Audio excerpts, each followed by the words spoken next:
అందరికీ నమస్కారం. Shri master CVV గారి యోగ మార్గంలో వారి చేతను, వారి స్నేహితులు, వారికి అత్యంత సన్నిహితులు అయినటువంటి మీడియం నెంబర్ 2 అయిన శ్రీ ఎస్. సుందర శర్మ గారి చేత, అలాగే శ్రీ మాస్టర్ సివివి గారి సతీమణి మీడియం నెంబర్ 3 అయిన శ్రీమతి వెంకమ్మాళ్ గారి చేత ఎంటీఏ నుంచి అందుకోబడినవిగా వ్రాయబడి ఉన్నటువంటి ఈ వాంగ్మయం అంతా కూడా అపౌరుషేయమే. ఎవరో ఒక వ్యక్తి చెప్పినదని కాక, అపౌరుషేయంగా ఏ విధంగా అయితే వేదవాంగ్మయం అంతా అపౌరుషేయం అంటామో, ఇది కూడా అదే, అటువంటిదే. ఇక శ్రీ మాస్టర్ సివివి గారి కుమార్తె శ్రీమతి అమ్మణి అమ్మాళ్ గారు కూడా ఇటువంటి సమాచారాన్ని అందుకున్నారు.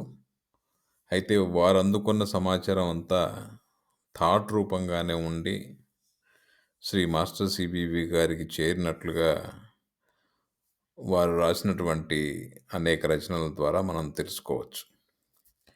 ఈ ముగ్గురు మీడియంలు కూడా ఒక ట్రాన్స్ స్థితిలో ఉండేటువంటి మీడియంలు.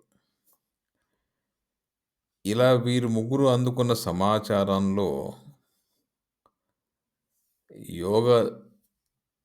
యోగంలో ఒక ప్రాక్టీస్ కోసమని కొన్ని ఉచ్చారణ పదాలని పట్టికలుగా కోర్సు నేమ్స్గా చెప్పి ఉన్నారు.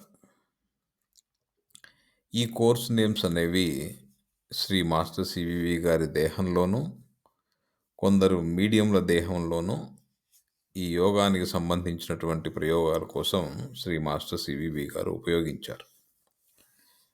కోర్సు అంటే ఇక్కడ ఒక పద్ధతి లేక ఒక ప్రక్రియకు సంబంధించినటువంటి ఒక మార్గం. ప్రతిదీ ఏదో ఒక పద్ధతిగా జరిగినట్టుగానే సృష్టిలో జరిగినటువంటి లేక సృష్టిలో ఉన్నటువంటి కొన్ని పద్ధతులకి, కొన్ని విధానాలకి సంబంధించిన వివరణలు అనేకమైన వాటిని శ్రీ మాస్టర్ సివివి గారు ఇంగ్లీష్లోనూ, తమిళంలోనూ రాసి ఉన్నారు. అందులో అటువంటి వివరణల్లో టీ కోర్సు వివరణ అనేది సృష్టిలోని అనేక మూల పద్ధతులని మనకు తెలియజేస్తుంది. ఈ టీ కోర్సులో సంబంధించినటువంటి వివరణలో చెప్పినటువంటి అనేకమైన విషయాలు సనాతన వాంగ్మయంలో కూడా కొన్ని కథల రూపంలో ప్రచారంలో ఉన్న విషయాలకి వెనకాల ఉన్నటువంటి ప్రాతిపదికల్ని మనకి తెలియజేస్తాయి. ఇప్పుడు ఈ టీ కోర్స్ వివరణ సందర్భం ఏమిటంటే, శ్రీ మాస్టర్ సివివి గారి చేత తమిళంలో వ్రాయబడినటువంటి ఈ టీ కోర్సు వివరణ యొక్క మూలప్రతి చాలామంది చూసి ఉండలేదు. ఈ తమిళ మూలప్రతిని శ్రీ వేటూరి ప్రభాకర శాస్త్రి గారి శిష్యులైనటువంటి శ్రీ ఏవి శ్రీనివాసాచార్యులు గారు భద్రపరిచి ఉంచారు. ఈ మధ్యకాలంలో వారి కుటుంబ సభ్యులు శ్రీ ప్రభాకర్ మిత్ర మండలి తిరుపతి మేనేజింగ్ ట్రస్టీ అయినటువంటి శ్రీ మునికోటి లక్ష్మణమూర్తి గారికి ఈ పుస్తకాలను అందించడం, ఆ పుస్తకాలని శ్రీ లక్ష్మణమూర్తి గారు, శ్రీ కంభంపాటి నరసింహమూర్తి గారు క్రోడీకరించడం, ఈ అద్భుతమైనటువంటి వ్రాతప్రతిని అందరికీ అందించడం కోసం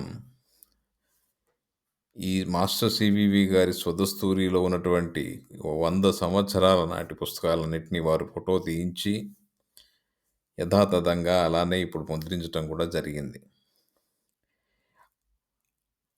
ఆ తమిళ మాతృకతో పాటుగా శ్రీ రవీంద్ర సుబ్రహ్మణ్యం గారి సహకారంతో తెలుగు అనువాదాన్ని కూడా శ్రీ ప్రభాకర మిత్ర మండలి వారు అదే పుస్తకంలో అందరికీ అందుబాటులోకి తేవటం ఎంతో ప్రయోజనకరం.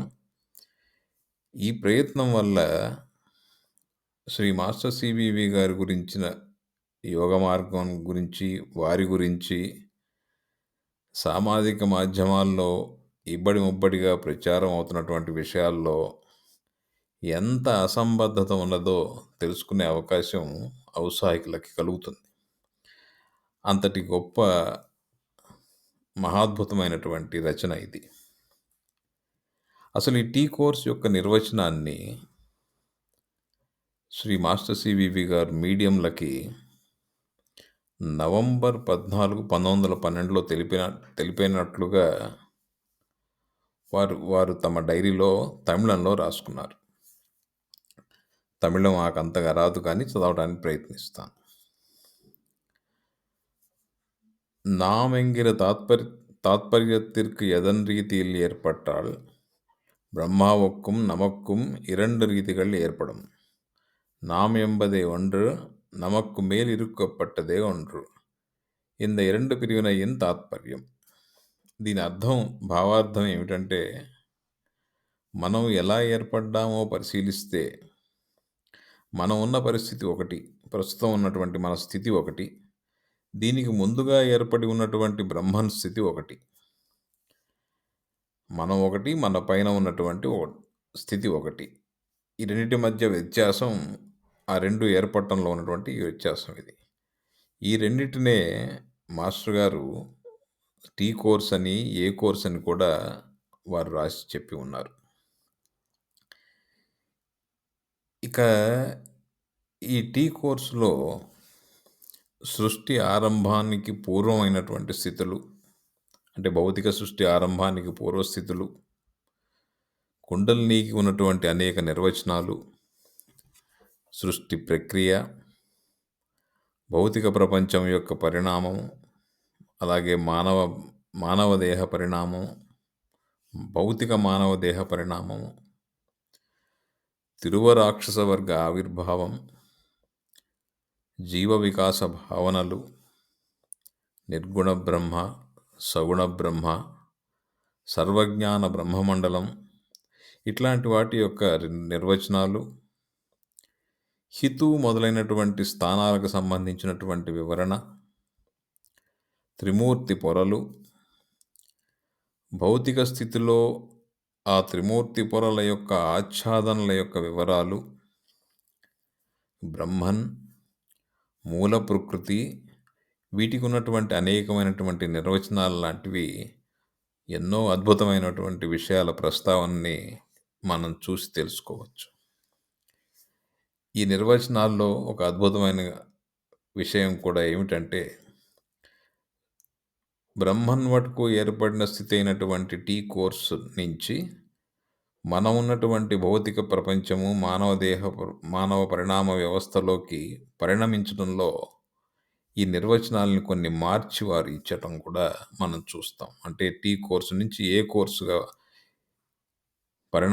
పరిణామం చెందటంలో కొన్ని నిర్వచనాలని వారు కొంత వేరుగా చెప్పడం కూడా మనం ఇందులో చూస్తాం.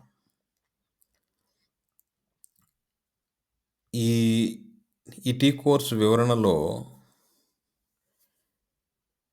ఇప్పటికే ప్రాచీన వాంగ్మయంలో ప్రస్తావించబడినటువంటి అనేక విషయాలు ఆయా పేర్లతో, సంస్కృత భాషలో ఉన్న పేర్లతో ఉన్నటువంటి శక్తులు, ఆ ప్రక్రియలు, వాటికి సంబంధించినటువంటి పేర్లు అలాగే ఉండటం మనం చూస్తాం. అయితే ప్రాచీన వాంగ్మయంలో చూచాయగానో, ఒక ఉన్నతంగానో, ఒక హయ్యర్ లెవెల్లో మాత్రమే చెప్పబడినటువంటి, ఉటంకించబడినటువంటి విషయాలకి సంబంధించినటువంటి అంతర్లీనమైనటువంటి ప్రక్రియలను వివరించేటప్పుడు శ్రీ మాస్టర్ సివివి గారు వాటికి ఇంగ్లీషు పదాలని వారు వాడటం కూడా మనం ఇందులో చూస్తాం. ఉదాహరణకి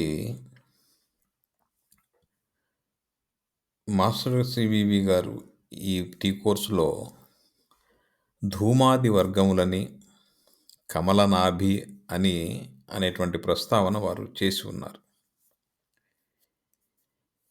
ఈ సృష్ట్యాది సమాచారం మానవ స్థితికి, భౌతిక స్థితికి అందటం అనేది గతంలో కూడా కొంతమంది ఋషివర్గాల చేత అందుకోబడి సనాతన వాంగ్మయంలో కొంతమేర చెప్పబడి ఉంది. ఎందుకంటే ఈ ధూమాది వర్గములు, కమలనాభి అనేటువంటి పదాలను గురించి మనం కొంచెం చూస్తే గనక,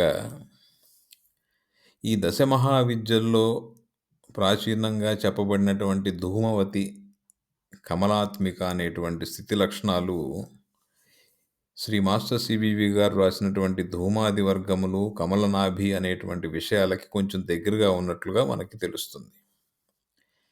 ఈ కమలనాభిగా శ్రీ మాస్టర్ సివివి గారు చెప్పిన అంశము ప్రాచీన తత్వ పరిభాషలో చెప్పబడినటువంటి నాభ్య ప్రజాపతి అనేటువంటి ఒక సిద్ధాంతానికి దగ్గరగా అనిపిస్తుంది మనకి. ప్రాచీనంగా ఈ కమలాత్మిక లేక కమల అనేది ఈ ధూమావతి అనేటువంటి దానికి పూర్తి భిన్నమైంది. సృష్టిలో ఉండటం అనేదే లేని స్థితికి సంబంధించినది ధూమావతి అనేటువంటిది. అంత స్థూలంగా చెప్పాలంటే. కమలాత్మిక లేక కమల అనేది ఒక నిర్దిష్టత ఏర్పడినటువంటి సృష్టి యొక్క స్పృహకి సంబంధించినది. అక్కడ ఏమీ లేనిది విషయాన్ని గురించి చెప్పేది ధూమావతి స్థితి. కమలాత్మిక ఒక నిర్దిష్టత ఉన్నటువంటి ఒక ఒక సృష్టి స్పృహకు సంబంధించింది. మానవ స్పృహ అని కాకుండా ఒక సృష్టి యొక్క స్పృహకు సంబంధించింది. టీ కోర్సులో కమలనాభి అంటే శ్రీ మాస్టర్ సివివి గారు అత్యంత దృఢ నిశ్చయత్వము కలిగి ఉన్న ఒక అంశము. ఒక అంశముగా నిలిచినటువంటి ప్రకృతి, ఆ నిశ్చయత కలిగిన ప్రథమ అంశానికి ఆవిష్కరించబడినటువంటి కుండలినిగా ఏదైతే నిలిచిందో దానికి కమలనాభి అనే పేరు ఇవ్వబడింది అని వారు చెప్పారు. ప్రథమ సృష్టి కల్పనకి ఏర్పడిన అంశం ఇదేనని కూడా శ్రీ మాస్టర్ సివివి గారు రాశారు. ఇలా అనేకమైనటువంటి అద్భుత విషయాలని వారు ఈ టీ కోర్స్ వివరణలో రాసి ఉన్నారు. చాలా విషయాలు తెలుసుకోవచ్చు వీటిలో. అయితే ఈ టీ కోర్స్ వివరణని మనం చదివే క్రమంలో కొన్ని మనం గమనించుకోవాలి.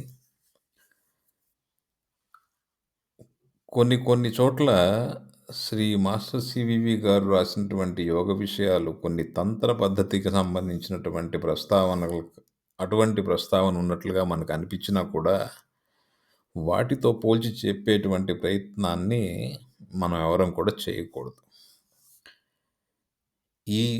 ఈ వారు చెప్పినటువంటి ఈ విషయాలు మన అవగాహన పెంచుకోవటానికే మాత్రమే కానీ ఈ సమాచారాన్ని ఎవరు కూడా ఇతరత్రా ఉపయోగించుకునే పని చేయకూడదు. వేరే మార్గాల వాళ్ళతో వాదన కోసమో లేకపోతే మరో పర్పస్ కోసమో దీన్ని వాళ్ళే కనుక్కున్నట్లుగానో ఏదో గొప్ప విషయాన్ని చెప్తున్నాము ఎవరికి తెలియదు అనేటువంటి ధ్యాసతోనో ఎవరు చెప్పకూడదు.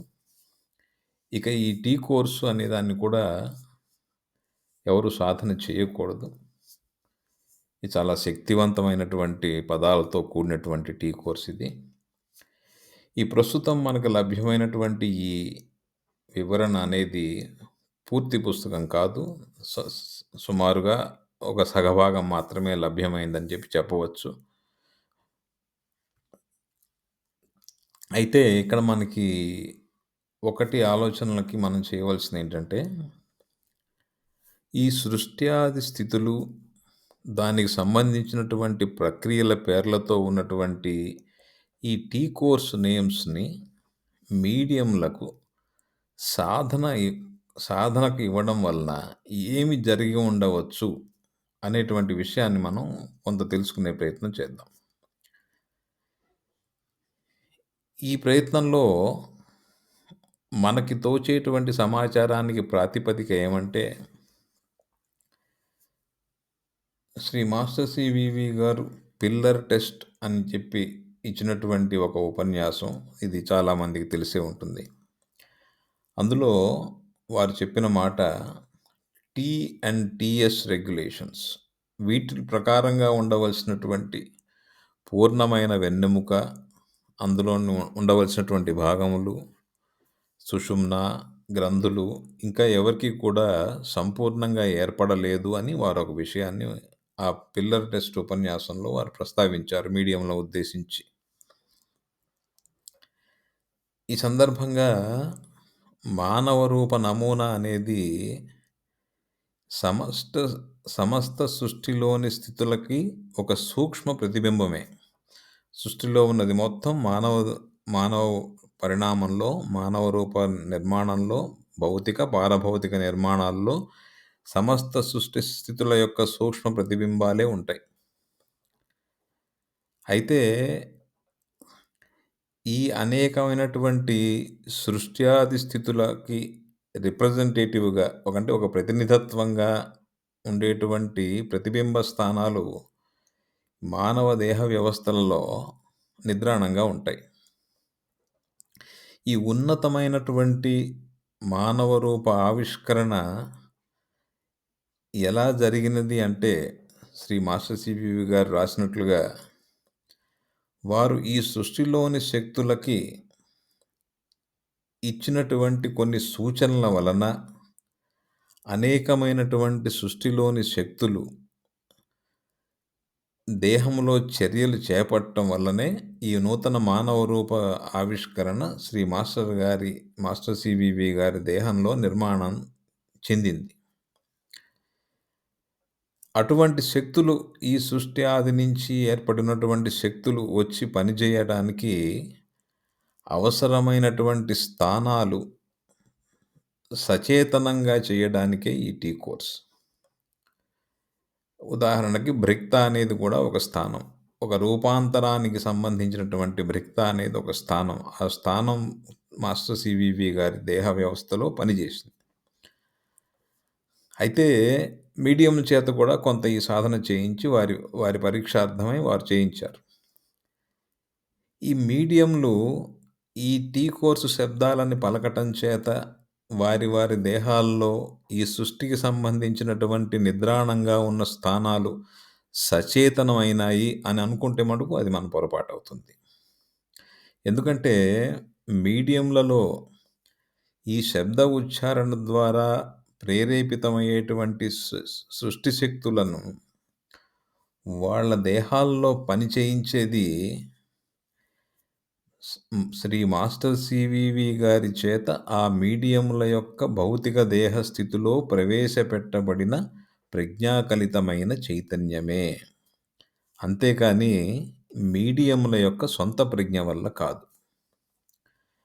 మాస్టర్ గారు ప్రవేశపెట్టినటువంటి ప్రజ్ఞాకలితమైన చైతన్యం ఒక మీడియంలో ఉన్నప్పుడు దాన్ని ఆలంబనగా చేసుకొని ఈ కోర్సుల యొక్క శబ్దాలు వాళ్ళు ఉచ్చరించడం వల్ల ఆయా దేహాల్లో కొన్ని వ్యవస్థలు నిద్రాణంగా ఉన్నవి సచేతనమవుతాయి. వారి యొక్క యోగ ప్రయోగాలకు ఉపయోగపడినాయి. భౌతికంగా శ్రీ మాస్టర్ సివివి గారి చేత ఇనీషియేషన్ ఇవ్వబడిన కొందరు మీడియంలకు మాత్రమే ఈ కోర్సులను సాధన చేసే అర్హత ఉన్నది. ఇప్పటి వారికి లేదది. ఇలా ఇట్లాంటి మహోన్నతమైనటువంటి సృష్టి వివరణల్ని పొందుపరిచినటువంటి ఈ టీ కోర్స్ వివరణలో